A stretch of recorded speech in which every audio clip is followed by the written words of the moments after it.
강하게 볶은 강배전 원두, 커피 체리라고 하죠. 거기서 나온 잘 익은 생두의 수분 함량은 45에서 55%.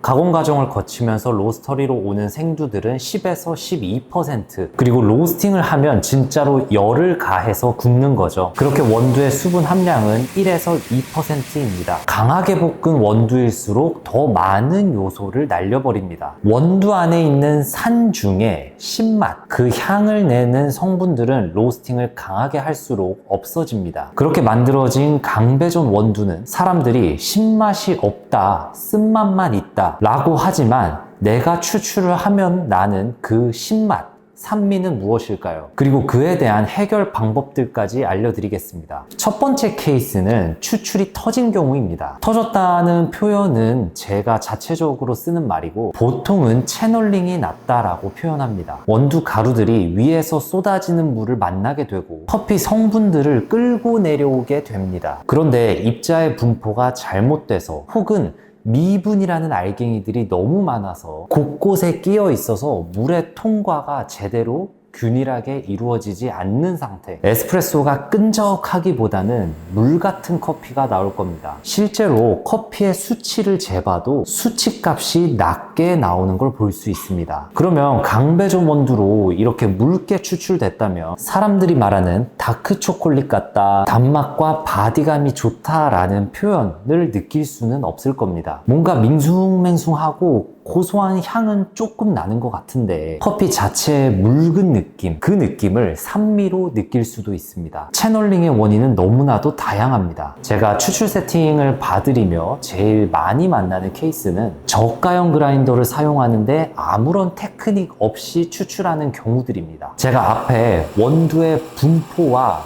미분이 중요하다고 알려드렸습니다. 저가형 그라인더는 상대적으로 미분이 많이 나오고 원두의 균일도, 분포가 좋지가 않습니다. 또 그라인더의 발열, 원두 뜨거워짐이 문제가 됩니다. 그런데 단순히 바리스타 자격증 과정처럼 원두를 받고 위에만 대충 평탄화하고 템핑하고 추출하면 좋은 추출이 나오기가 힘듭니다. 다른 말로 그 원두의 균일성, 정확하게 끌고 나오기가 힘들다. 그렇게 사람들이 저울을 사용하고 칠침봉을 하고 도징컵을 사용하고 이런 작업들까지 넣으면서 좋은 커피, 좋은 추출을 끌고 나오려고 하는 것입니다. 강배전 원두를 선택하셨고 그만큼 바디감과 매력적인 쓴맛을 끌고 나오고 싶다면 일단 터지지 않고 좋은 추출은 기본 베이스여야 합니다. 두 번째 케이스는 장비 때문입니다. 이건 에스프레소 머신과 그라인더로 나눠서 설명을 해드릴게요. 에스프레소 머신에서는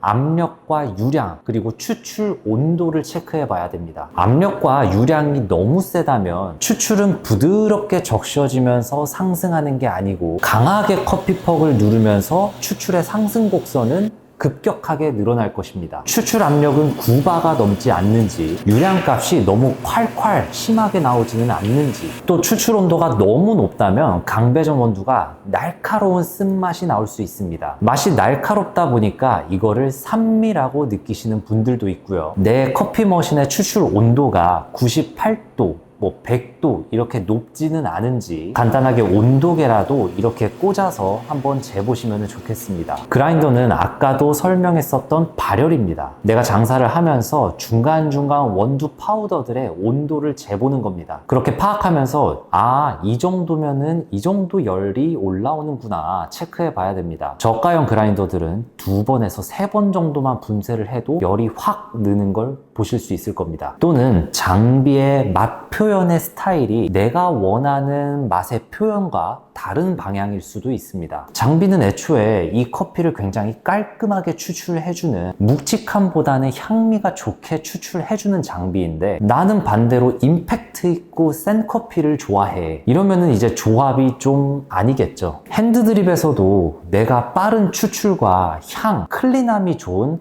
하리오 드리퍼를 골라놓고 왜 바디감과 묵직함이 안 나오지? 이러면 서로 반대로 가고 있는 겁니다. 또는 에스프레소 머신에 포터필터의 직경이 좁은 거를 골랐다면 이것도 진한 맛을 노리기에는 좀 어렵습니다. 세 번째 케이스는 원두의 디게싱, 추출의 적절한 타이밍입니다. 강배전 원두는 가스가 많은 상태일 겁니다. 부풀어 오르는 정도도 약배전에 비해서는 상당합니다. 가스가 너무 많은 상태에서 이 원두를 추출하고 그 날카로움을 산미로 느끼시는 분들도 있습니다. 반대로 너무 오래된 원두를 추출했다면 가스가 별로 없겠죠. 향미도 별로 남아있지 않고 원두가 산패됐다라고 할 겁니다. 이런 강배전 원두를 추출하면 공허하고 지푸라기, 메마른 향미가 날 수 있습니다. 그 강배전 원두를 만든 로스터리에서 추천하는 디게싱 타이밍을 한번 알아보시면 좋겠습니다. 네 번째 케이스는 물 자체입니다. 커피를 추출하는 건 물로 그 원두 안에 있는 성분을 녹여서 나오는 거잖아요. 그런데 물이라는 거는 지역마다도 다르고 그날 하루하루마다도 다릅니다. 수치가 너무 높은 날에는 커피가 좀 강한 뉘앙스로 나올 수가 있고 수치가 좀 낮은 경우에는 맹탕한 커피로 나올 수도 있습니다. 강배전 원두에 수치가 너무 낮은 물을 만나게 되면은 쓴맛과 바디감이 비교적 적게 느껴지고 진짜 애매한 커피가 나옵니다. 어디 지역은 물이 150ppm 나오고 어느 지역은 20ppm이 나오면 같은 강배전 원두라 하더라도 같은 추출 레시피를 적용하더라도 이 두 곳에서 나오는 맛의 표현은 완전히 다릅니다. 집에서 내가 원두를 추출한다고 해도 그 카페 사업장에서의 맛과 우리 집에서의 물 맛이 다를 수밖에 없고 물이 삼다수인지 에비앙인지에 따라서 차이가 확 날 수밖에 없습니다. 만약 내가 카페를 하고 있고 강배전 원두를 더 잘 끌고 나오고 싶다면 정수 필터에 대한 컨설팅 혹은 내 장비에 수돗물, 압이 잘 들어가고 있는지 점검을 해볼 필요가 있습니다. 강배전 원두 제대로 내렸을 때 그 묵직하고 진한 느낌 정말 좋죠. 저도 카페를 돌아다닐 때 묵직한 커피 위주로 좋아하는데 가끔 그런 곳들이 있습니다. 원두의 디게싱 타이밍도 적절하고 그 장소,